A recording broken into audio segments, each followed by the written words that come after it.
So here we have the Toyota Aygo on a 65 plate. I'm going to start off by showing you around the outside of the car, and then we'll hop in and run through some controls on the inside. But from the outside, you can see it's a 5-door car with alloy wheels. Let's start off inside the boot and then work our way around the rest of the car from there. As we approach the boot, you can see that given the size of the car, we've got a decent amount of boot space. It's a very deep boot, and we've got a 50-50 split folding rear seat as well, should you wish to increase this space even further. Okay, so we're just going to work our way back round to the front of the car, and then we'll hop in and run through some controls on the inside. But now that we've done a full circle of it, you can see it's in excellent condition the whole way round. Just briefly before we climb in, I think it's well worth seeing the interior from this exterior point of view. There's plenty to run through on the dashboard, so let's hop in and we'll do that now.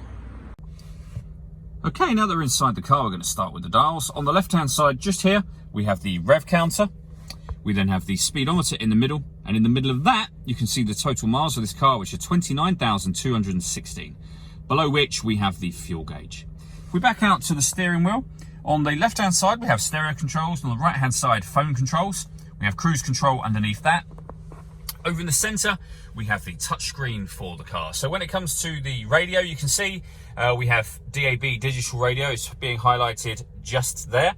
This car's got AM and FM radio as well. You can pair your phone from here, which we're not going to do right now, and you can connect up your phone via its cable for certain Toyota-friendly apps as well, should you wish to. So really, ultimately, very easy system to use with regards to music. You can see FM, AM, and DAB radio, USB input, Bluetooth audio, and auxiliary input as well. Working our way down, we've got the air conditioning for the car, so you can determine the fan speed, the temperature, where you like the air to be distributed. When you're happy with those settings, this button turns the air conditioning off or back on again. You've got a heated rear screen just there.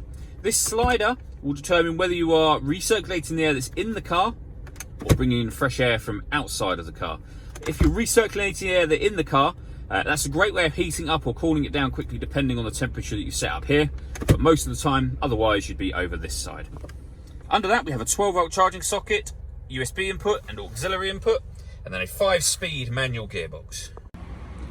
All that leaves me to say is thank you for taking the time to watch this video. If you'd like to come and see the car in person and have a test drive, please feel free to call any of our MJA sites. We'd love to hear from you soon.